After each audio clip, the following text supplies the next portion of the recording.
अस्सलाम वालेकुम नाज़रीन, एक नई वीडियो में खुश आमदीद। आज की वीडियो में आपके साथ शेयर करने वाली हूँ एक बहुत ही आसान और छोटी सी टिप।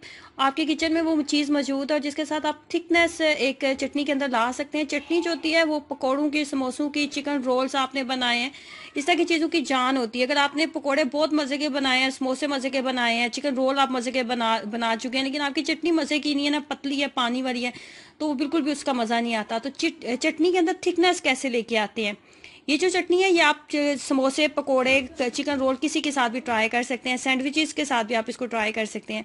एक मुट्ठी आपने धनिया लिया है, एक मुट्ठी आपने पुदीना लेना है। दोनों को हम वज़न लेने के बाद, धनिया और पुदीना हम वज़न लेने के बाद आपने इसके अंदर नमक ऐड करना है। मैं आधा चाय का चम्मच नमक ऐड कर रही हूँ।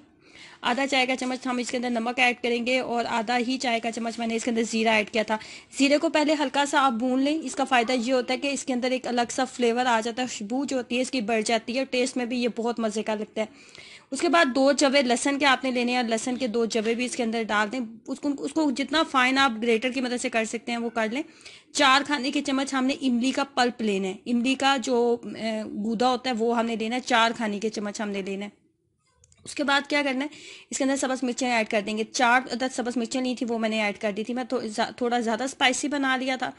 आप मिर्चों की मिकदार अपने टेस्ट के अकॉर्डिंग रख सकते हैं। अब पानी नहीं इसके अंदर मैंने किसी भी तरह का ऐड किया। अब ये चटनी रेडी हो गई है। पानी मैंने इसके अंदर किसी भी तरह का ऐड नहीं किया। अब इसके अंदर बाजार जैसी थिकनेस लाने के लिए इसके अंदर 1 बड़ा खाने का चम्मच कुकिंग ऑयल ऐड किया जाता है। ये मेरे पास बिल्कुल थोड़ी सी मिकदार में चटनी मैंने बनाई है, तो इसलिए मैंने 1 खाने का चम्मच इसके अंदर कुकिंग ऑयल ऐड किया है। अगर आपके पास चटनी की मिकदार ज्यादा है तो 2 से 3 खाने के चम्मच भी आप कुकिंग ऑयल ऐड कर सकते हैं। कुकिंग ऑयल का कोई टेस्ट नहीं आता चटनी के अंदर, बिल्कुल भी कोई टेस्ट नहीं आएगा। जस्ट इसके अंदर एक थिकनेस आ जाएगी। आपने क्या करना है कि इसके अंदर जो आपने इसको जब कुकिंग ऑयल इसके अंदर ऐड कर लिया तो इसको अच्छे से ब्लेंड करना है। आपने तकरीबन 2 से 3 मिनट अच्छे से वक्फे वक्फे से आपने ग्राइंडर को चलाएं और उसको आपने इसको चलाते जाना है। चाहे जितना आप चलाएंगे इतनी ज्यादा इसके अंदर एक थिकनेस आ जाएगी। और जो बाजार से ग्रीन चिली सॉस आपको मिलता है ना, बिल्कुल वही फ्लेवर आपको इसके साथ मिलेगा। लेकिन एक बात का आपने ख्याल रखना है कि ये चटनी बनाते हुए बिल्कुल इसी तरीके से आपने इसको फॉलो करना है, लेकिन पानी आपने बिल्कुल भी ऐड नहीं करना। पानी की अगर आपको लगे कि जरूरत है, ग्राइंडर नहीं चाहता, तो उसकी जगह कुकिंग ऑयल की मिकदार को थोड़ा सा बढ़ा देंगे।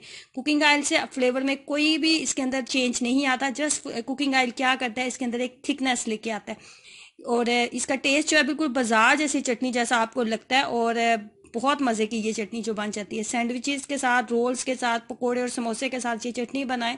ट्रस्ट में आपके पकोड़े, समोसे और रोल्स की जो टेस्ट है वो 2 गुना उसका टेस्ट है वो बढ़ जाएगा। ट्राई करें, अपना एक्सपीरियंस जरूर शेयर कीजिएगा। अल्लाह हाफिज़।